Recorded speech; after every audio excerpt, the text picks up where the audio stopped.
Selamat pagi, shalom untuk kita semua. Puji Tuhan. Terima kasih untuk tim Praise and Worship yang sudah melayani kita pagi hari ini. Ya, saya bersyukur bahwa keadaan apapun yang terjadi dalam kehidupan kita tidak menghambat kita untuk kita terus melayani Tuhan. Amin. Saudara, kita masuk di dalam bulan yang kelima di tahun 2024 ini, dan kita akan belajar tema yang baru, yaitu terbiasa dengan makanan keras. Saya mengajak Bapak Ibu Saudara membaca dalam Ibrani pasalnya yang kelima, ayat yang ke-11 sampai dengan yang ke-14. Ibrani pasal yang kelima, ayat yang ke-11 sampai dengan yang ke-14.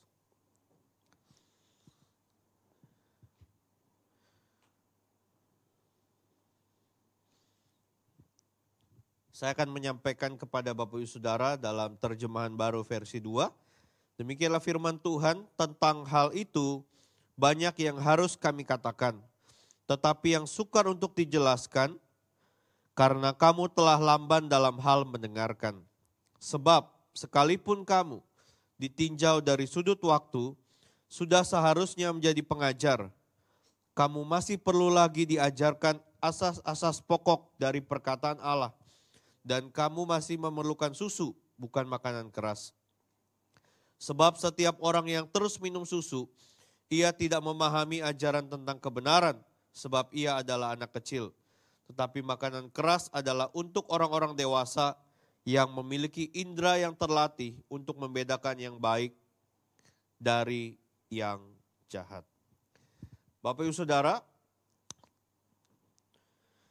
tema yang diambil untuk bulan Mei ini ya diberikan kepada kita semua supaya kita semua menyadari bahwa seharusnya kita semua adalah orang-orang yang sudah menjadi dewasa dalam hal kerohanian. Ya. Kalau saya perhatikan 90% dari kita semua bukan baru hari ini menjadi orang Kristen. Bukan baru 1 atau 2 tahun mungkin ya. Sudah lebih lama.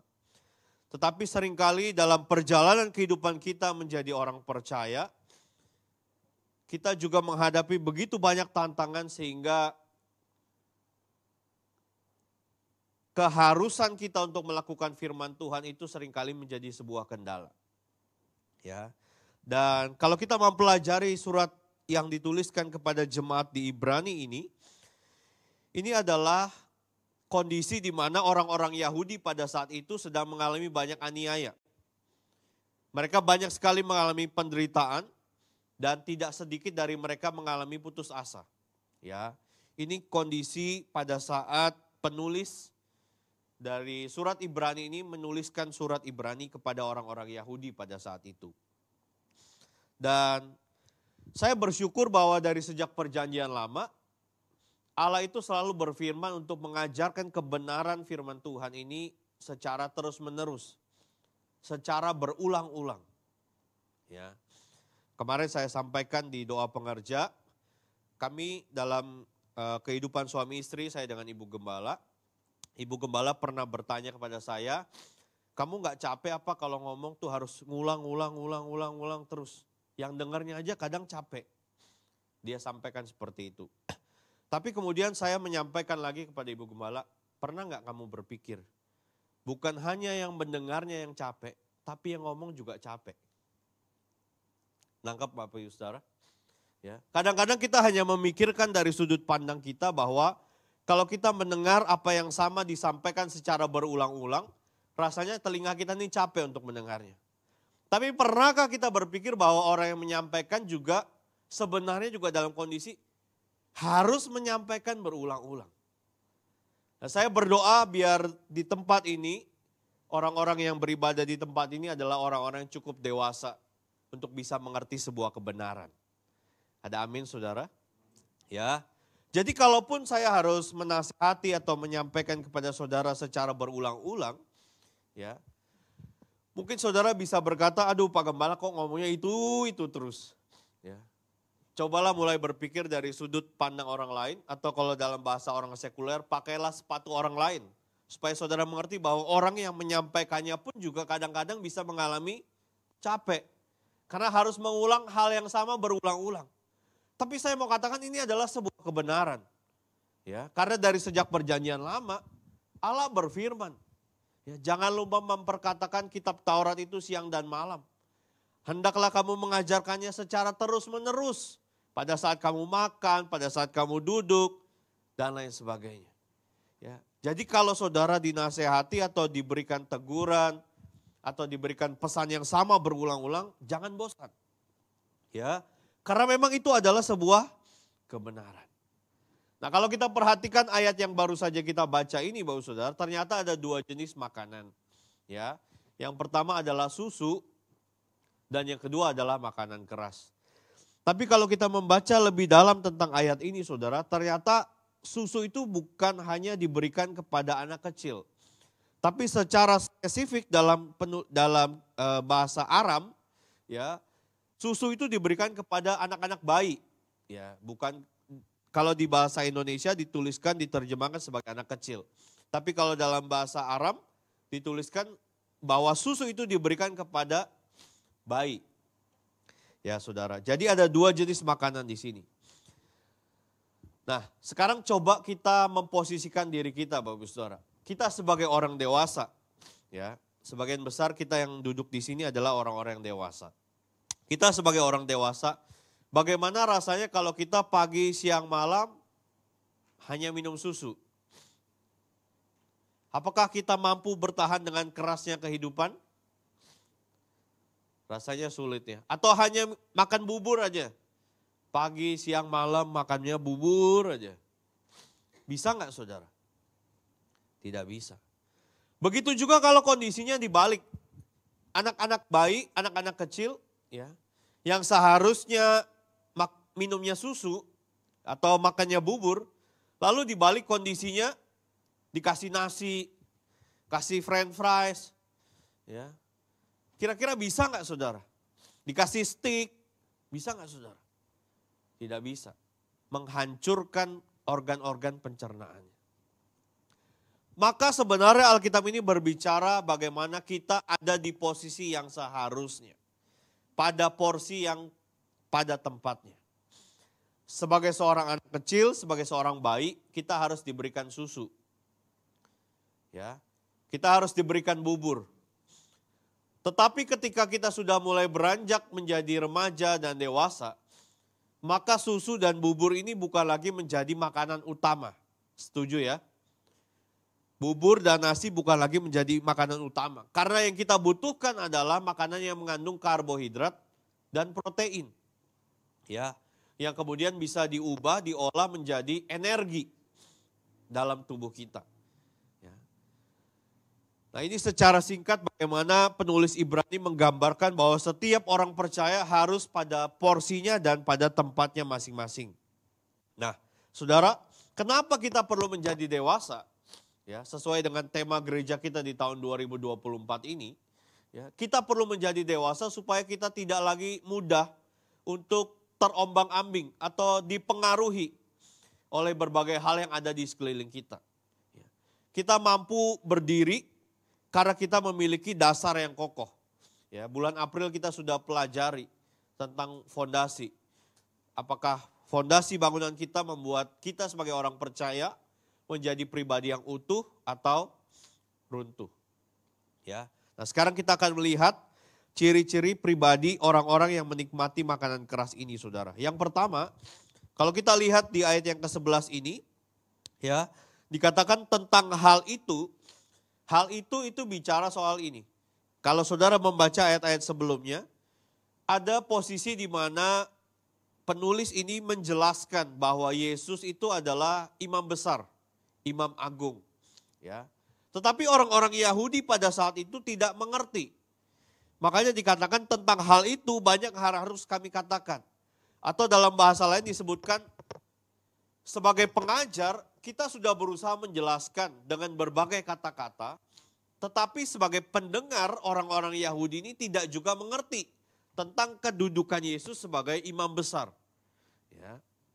Kalau orang Islam percaya bahwa Yesus itu adalah sebagai Imam Mahdi.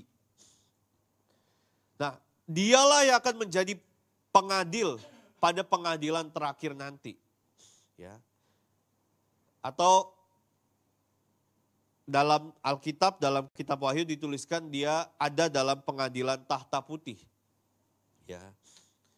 Saudara, Yesus posisinya adalah sebagai seorang imam besar yang akan mengadili semua manusia pada kesudahan zaman.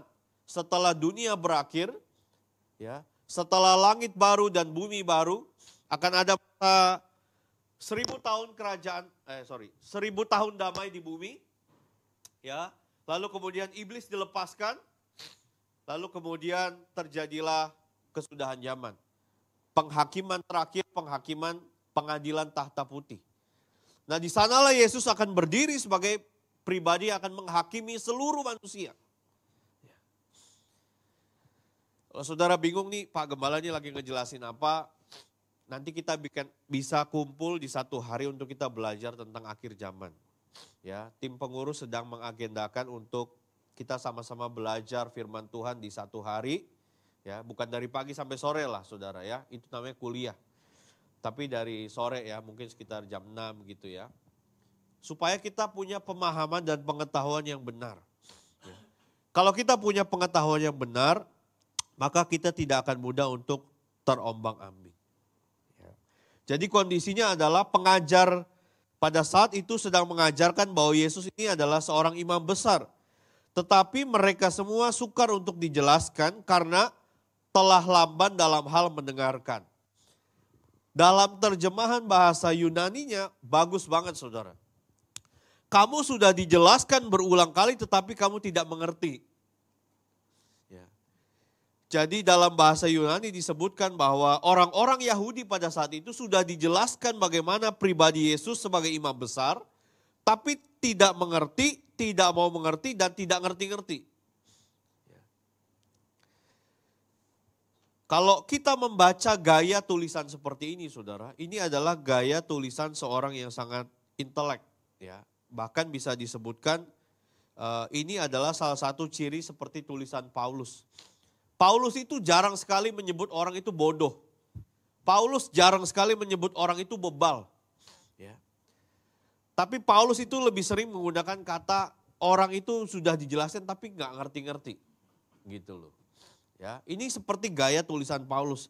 Jadi orang-orang Kristen pada saat itu, orang-orang Yahudi pada saat itu disebutkan sebagai orang yang masa bodoh, ya, yang sulit sekali untuk mengerti. Bahkan kalaupun dia mengerti, dia akan pilih. Contoh, misalnya kita hidup di zaman sekarang, Bapak Saudara, kita tahu ada beberapa firman Tuhan nih, ya, jangan mencuri misalnya, jangan bersaksi dusta. Jangan mengingini. Tapi sebagai orang Yahudi, posisikan saudara seperti dalam kitab Ibrani ini. Dia pilih, ini saya mau lakukan. Yang ini saya gak mau lakukan. Yang ini, saya gak mau. Yang ini, saya mau. Seperti itu kondisinya saudara. Jadi sebenarnya orang-orang Yahudi pada saat itu sudah tahu nilai-nilai kebenaran. Hukum-hukum yang diberikan atau yang diajarkan oleh Tuhan Yesus. Ya, tetapi mereka menjadi orang yang masa bodoh, menjadi orang yang acuh, menjadi orang yang tidak mau mengerti, dan parahnya lagi sudah tahu tapi pura-pura tidak tahu. Itu kondisinya seperti itu. Kenapa saudara? Ini bisa saja terjadi ketika orang sedang dalam kondisi terjepit. Banyak orang dalam kondisi yang tidak mudah, itu memilih untuk mengambil jalan pintas. Tapi saya berdoa Bapak Ibu Saudara, seberapapun beratnya kehidupan yang harus kita jalani, tetaplah berpegang pada Tuhan. Seberat apapun jalan yang harus kita lalui, tetaplah berpegang pada Kristus. Ya. Karena apa? Karena kita sudah mengerti kebenaran, kita sudah tahu firman. Tapi kadang-kadang karena kondisi keadaan yang sedang kita hadapi, kita tidak melakukan firman Tuhan itu, justru kita melakukan yang sebaliknya. Atau bahkan kita pura-pura tidak tahu. Kayak ada firman Tuhan itu. Emang ada ya firman Tuhan itu? Contohnya seperti itu. Ya.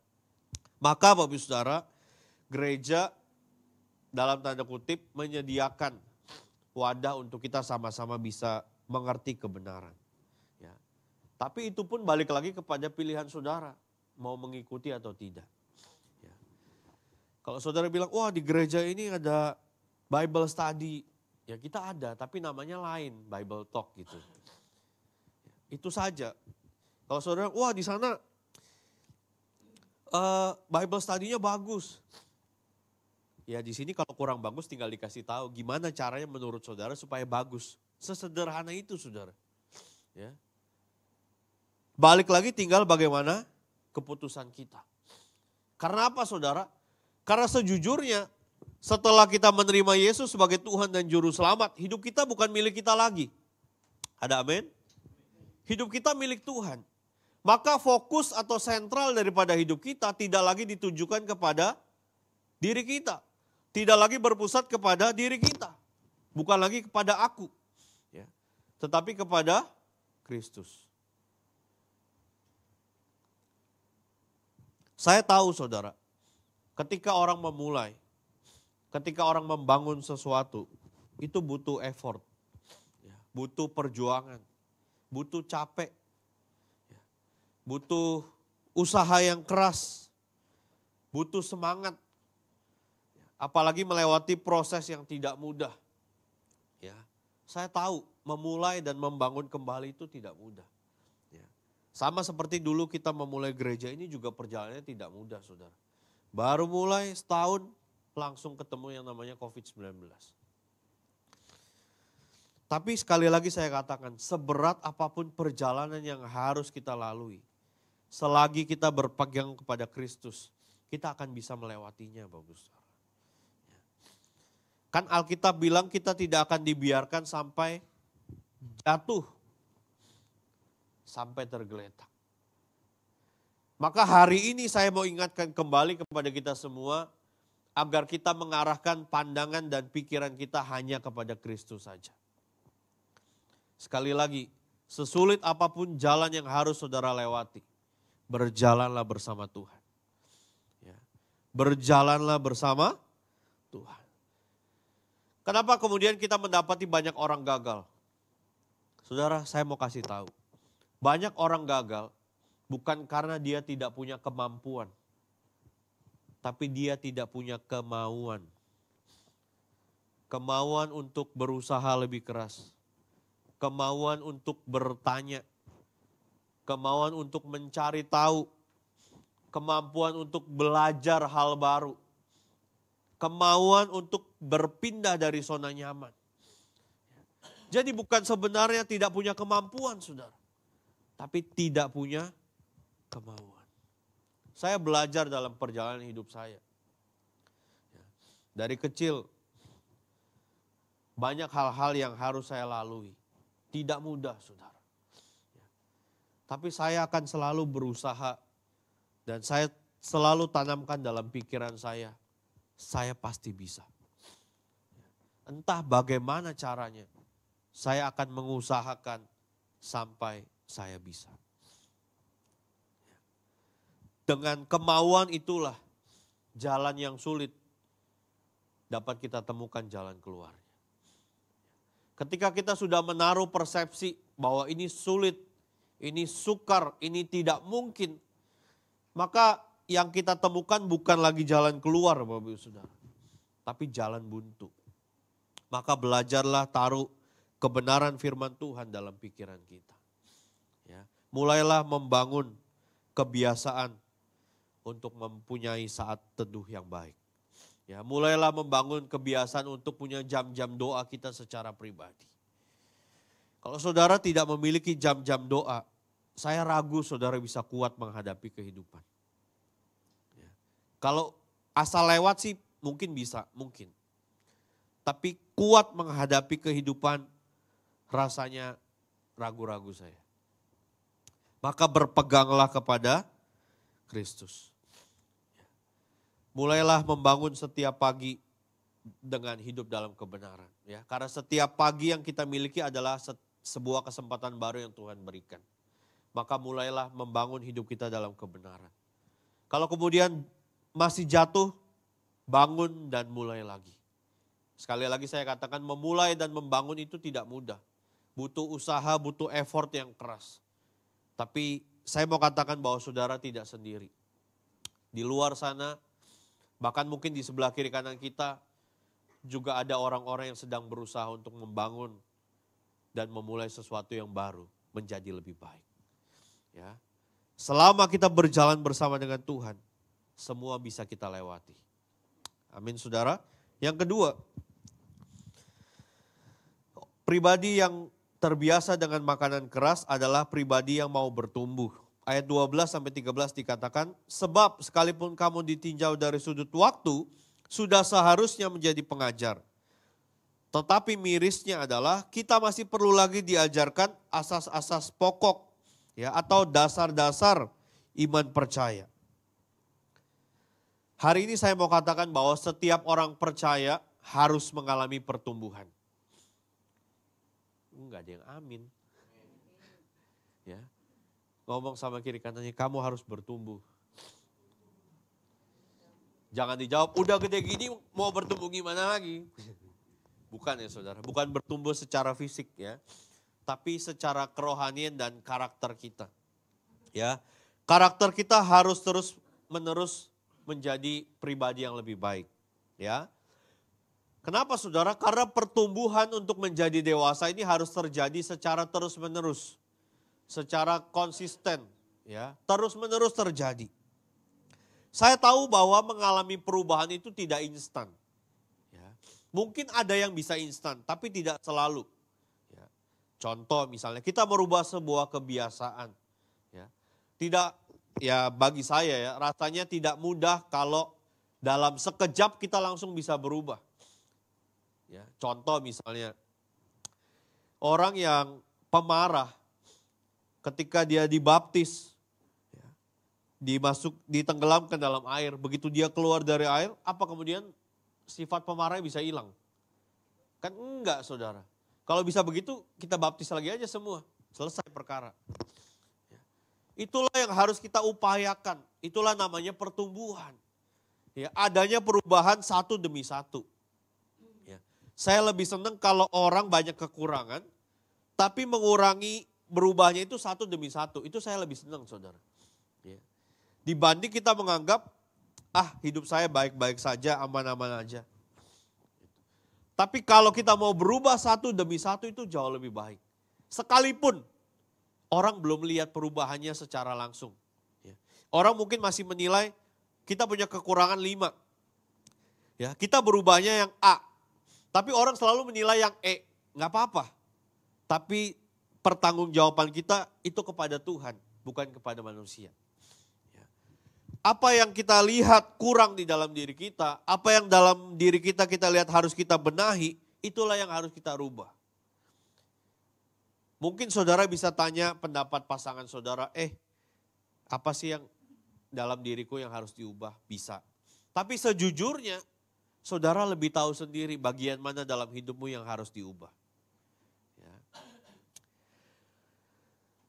Orang yang tidak dewasa akan berkata, saya kan memang begini orangnya. Nah, itu ciri orang yang tidak dewasa. Ya. Dia akan terus mempertahankan cara hidupnya seperti itu. Contohnya apa? Gampang tersulut emosi. Gampang tersinggung. Ya. Itu ciri-ciri orang yang belum dewasa. Kalau sedikit marah, coba cek tekanan darahnya. Pasti tinggi. Gak ada orang darah rendah tuh suka marah-marah tuh, gak ada. Kalau orang yang darah rendah suka marah-marah, pasti sebentar lagi darah tinggi itu. Orang yang suka menyimpan kesalahan orang lain, levernya tuh pasti bermasalah.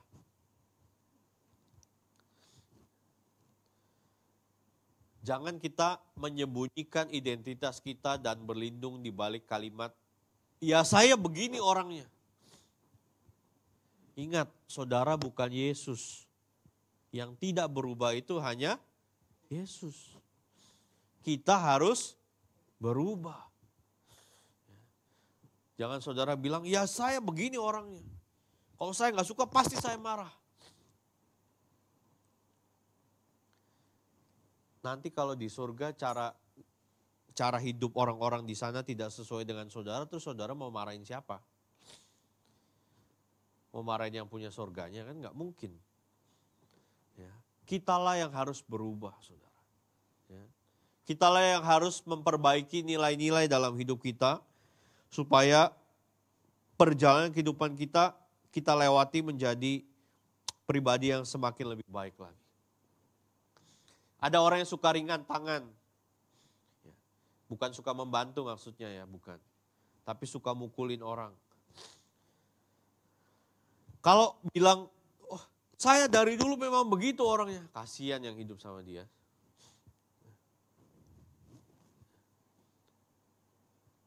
Mengerti saudara? Orang yang tidak dewasa selalu berlindung di balik kalimat, ya saya begini orangnya. Kita harus sadar bahwa kita itu harus berubah. Ya, harus menjadi pribadi yang lebih baik. Dan saudara harus tahu bahwa salah satu cara untuk membuat hidup kita lebih baik adalah lewat penderitaan. Saya ulangi ya, salah satu cara untuk membuat hidup kita menjadi lebih baik adalah lewat yang namanya penderitaan. Loh kok gitu Pak Gembala? Karena lewat masalah, lewat kesukaran, lewat penderitaan, kita belajar melakukan firman Tuhan. Ya. Mazmur 119 ayat 71. Mazmur 119 ayat 71. Buka Alkitab ada uang saudara, puji Tuhan. Bukan Alkitab saya loh padahal. Terima kasih yang punya Alkitab.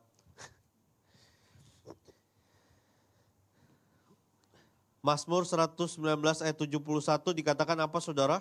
Baca sama-sama, 2, 3.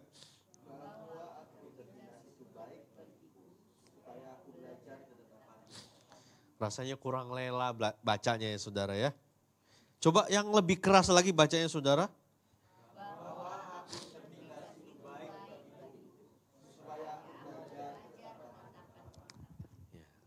Jadi penderitaan itu baik, amin. Ya, ngomong sama kiri kanannya, udah menderita belum lu? Dalam penderitaan, dalam keadaan tertindas kita belajar. Ya, kita belajar melihat apa yang Tuhan sedang bentuk dalam hidup kita. Apa yang Tuhan sedang kerjakan dalam hidup kita. Dan saya yakin dalam perjalanan kehidupan saudara, melewati banyak masalah, saudara pasti sudah menemukan. Oh, kenapa Tuhan izinkan itu terjadi? Oh, ternyata Tuhan sedang melakukan ini dalam hidup saya. Bahwa tertindas itu baik. Jadi saya tidak berharap ada jemaat JKI Home yang berkata, hidup begini-begini aja. Nah, kasih tahu, kalau ada yang ngomong gitu kasih tahu, makanya belajar. Nah, kita bilang supaya kita belajar ketetapan-ketetapan Tuhan. Tapi saudara, orang yang sudah ada dalam posisi puncak pun juga mengalami tantangan. Ya, jangan saudara pikir orang yang sedang memulai, membangun, merintis itu menghadapi tantangan. Orang yang sudah ada di puncak pun mengalami juga tantangan. Butuh usaha untuk bisa tetap bertahan. Ya. Karena zona yang aman dan nyaman itu saudara, banyak membuat orang tuh jadi terlena. Ya. Dan banyak peluang untuk yang namanya penyimpangan. Ya. Orang-orang yang dipercaya, orang-orang yang memiliki kedudukan, itu bisa saja membuat orang tuh terlena dan melakukan yang namanya penyimpangan. Saudara kalau bukan bendahara di kantor, mungkin gak saudara korupsi? Sulit, ya kalaupun bisa tapi sedikit-sedikit. Tapi kalau saudara bagian finance di kantor, potensi untuk penyimpangan besar enggak? Besar. Makanya kondisi keadaan di atas pun, menjadi orang yang dipercaya sekalipun, itu juga sebuah tantangan. Ya.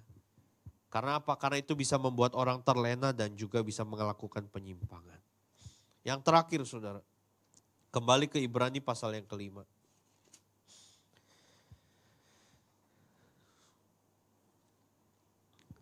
Pribadi yang terbiasa dengan makanan keras adalah pribadi yang senang berlatih. Pada akhirnya saudara, kalau saudara membaca ayat ini sampai akhir ayat 14, tetapi makanan keras adalah untuk orang dewasa yang memiliki indera yang terlatih untuk membedakan yang baik daripada. Oke, kalimat terakhir ini saudara pernah ingat nggak? Kalimat ini munculnya di mana? Membedakan yang baik daripada yang jahat. Ya, 100. Nomor rekening berapa, Cep? Saudara, pada akhirnya hidup kita akan diuji dengan apa yang terjadi di Taman Eden. Ya. Karena apa? Karena buah yang dimakan oleh Adam dan Hawa ya, adalah buah tentang pengetahuan yang baik dan yang jahat. Pada akhirnya perjalanan kehidupan kita sebagai orang percaya, kita akan diuji tentang membedakan mana yang baik dan yang jahat. Sederhana bukan? Ya. Ternyata nggak jauh-jauh ujian tantangan dalam kehidupan kita. Hanya membedakan yang baik dengan yang jahat. Dan saya tidak percaya ada yang namanya kejahatan putih, nggak ada. Ya. Dosa putih, nggak ada. Dikatakan di sana kita perlu kita mempunyai panca indera yang terlatih. Ya, saudara tahu panca indera apa saja? Mata, hidung, mulut, kulit. Mulut, ya sebenarnya lidah bukan mulut sebenarnya. Kuping, telinga ya Bu. Alkitab berkata mata itu adalah jendela. Mata itu adalah pelita tubuh. Kalau matamu gelap, gelaplah seluruh tubuh. Maka jangan izinkan apa yang saudara lihat menggelapkan seluruh hidup saudara. Ya. Makanya kalau dalam istilah kriminal itu disebutkan sebagai gelap mata. Ya. Jaga pandangan mata kita saudara, jaga apa yang kita lihat. Jangan izinkan apa yang kita lihat itu merusak diri kita. Kenapa saudara? Karena manusia pertama, Hawa pun seperti itu. Hawa melihat bahwa buah itu sangat menarik. Jadi hati-hati saudara dengan apa yang kita lihat. Ya, hati-hati dengan apa yang kita lihat. Ya, dari mata turun ke hidung dong. Mana hati jauh. Ya. Hidung ini apa saudara? Indra penciuman. Ya. Artinya salah satu fungsi hidung kalau saudara tahu itu adalah menyaring kotoran. Makanya di dalam hidung tuh ada ada bulu betul. Betul. Fungsinya bulu untuk menyaring. Ya. Yang kemudian saudara bersihkan dengan kelingking. Benar nggak saudara? Ya. Nggak usah diperagakan, saudara pasti tahu sendiri ya. Nah, hidung itu berfungsi untuk menyaring. Maka sebagai orang-orang percaya, biarlah kita memiliki kepekaan untuk kita memfilter hidup kita. Mana yang berguna kita ambil, yang tidak berguna hempaskan. Ya, bukan hanya mantan saja yang dibuang, tapi hal-hal yang tidak berguna juga perlu kita hempaskan. Ya, jangan izinkan masuk dalam hidup kita. Ya, dari hidung turun ke lidah. Ya, sebenarnya bukan mulut ya, lebih tepatnya lidah. Lidah itu adalah indera perasa.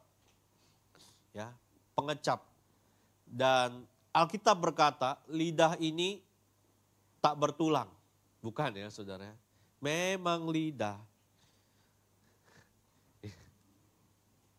Bukan. Lidah itu adalah benda yang paling kecil, tetapi dapat menghanguskan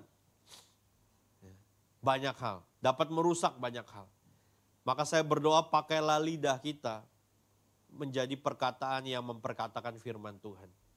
Pakailah lidah kita sebagai alat yang dapat memberikan motivasi semangat bagi orang-orang di sekeliling kita. Membangun orang-orang di sekeliling kita. Pakailah perkataan kita ini sebagai perkataan yang menguatkan orang lain. Ya, bukan menjatuhkan orang lain. Pakailah perkataan kita untuk menjadi penyemangat bagi hidup orang lain. Apa sih susahnya nanya, gimana kabar? Kayaknya makin semangat ya. Bagi dong rahasianya. Pakailah kata-kata yang membangun, menguatkan orang lain. Tenang bro, jangan, lu gak sendiri. Gua ada selalu untuk doain lu. Gitu saudara. Pakailah perkataan kita untuk ngomongin orang. Wah, langsung pada nengok ya. Tadi lagi ngeliat apa di bawah. Jangan pakai perkataan kita untuk ngomongin orang yang gak guna saudara. Ya, karena gak pernah ada dalam Alkitab ya dituliskan bahwa perkataan ini dipakai untuk ngomongin hidup orang lain. Gak ada saudara. Ya. Jangan pakai perkataan kita untuk menyebarkan hoax. Ya, jangan. Untuk ngegosip, jangan. Atau hal-hal yang bisa menimbulkan perpecahan. Ya, hati-hati saudara. Habis dari lidah, kita ke telinga. Fungsi telinga apa? Mendengar. Jangan izinkan hal-hal yang tidak enak didengar masuk dalam telinga kita. Ya. Biarlah telinga kita selalu mendengarkan hal-hal yang baik, yang membangun dan menguatkan. Karena Alkitab bilang iman timbul dari pendengaran. Maka belajarlah membaca firman Tuhan. Ya. Dengarlah firman Tuhan waktu saudara baca, saudara perkatakan, saudara mendengar. Ya. Saudara pernah enggak? Saya baru tahu ya, salah satu fungsi telinga itu sebagai keseimbangan. Saudara pernah kupingnya kemasukan air? Waktu berdengung, kira-kira saudara ngapain biasanya? Gini. Ngapain saudara? Ya. Fungsi telinga itu untuk menyeimbangkan. Ya, makanya dia ada dua, kiri dan kanan. Ya.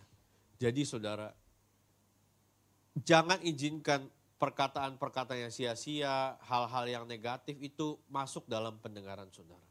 Ya, jangan izinkan. Kalau dia mau masuk, ya, jangan izinkan dia masuk. Sorry lu gak boleh masuk. Jangan pakai prinsip orang dunia yang berkata masuk kuping kiri, keluar kuping kanan. Udah nyangkut di dalam otak saudara. Ya, gak ada cerita itu. Kalau saya, waktu saya mau mendengar, buang. Yang terakhir, kulit. Kulit itu sebagai apa saudara? Peraba untuk membedakan. Ya. Biarlah panca indera kita, kulit kita ini terlatih untuk membedakan mana yang membangun, mana yang menjatuhkan. Ya. Pergaulan yang buruk merusak kebiasaan yang baik. Maka kita pun perlu juga sensitif untuk membedakan. Nggak apa-apa kita ditinggalin teman-teman yang menjatuhkan. Lebih baik kita kumpul dengan orang-orang yang membangun. Ada salah satu orang yang berkata begini, tunjukkan 5 temanmu, maka saya akan menunjukkan masa depanmu. Jadi sebagai panca indera yang terlatih, kita perlu membedakan kepada siapa saja kita perlu bergaul. Ya. Kalau saudara bergaul dengan orang-orang yang suka ngegosip, 5 tahun ke depan saudara akan menjadi salah satu infotainment yang terbaik. Ya. Saudara akan menjadi seorang wartawan berita gosip yang terbaik. Ya. Saudara akan menjadi penerus lambe turah. Apa bangganya? Ya. Pakailah panca indera yang terlatih ini untuk melakukan kehendak Tuhan. Maka kedewasaan seseorang itu terjadi ketika dia bisa menaklukkan seluruh hidupnya pada pengorbanan Tuhan Yesus. Ya, saya berdoa biar kita semua tidak menjadi orang-orang yang anti kritik. Ya. Setiap nasihat, teguran yang ditujukan kepada kita, itu adalah makanan keras yang akan menguatkan dan menyegarkan jiwa kita. Itulah yang akan membuat kita menjadi pribadi yang lebih dewasa, lebih matang, dan pasti menjadi pribadi yang lebih baik lagi. Tuhan memberkati kita semua. Amin.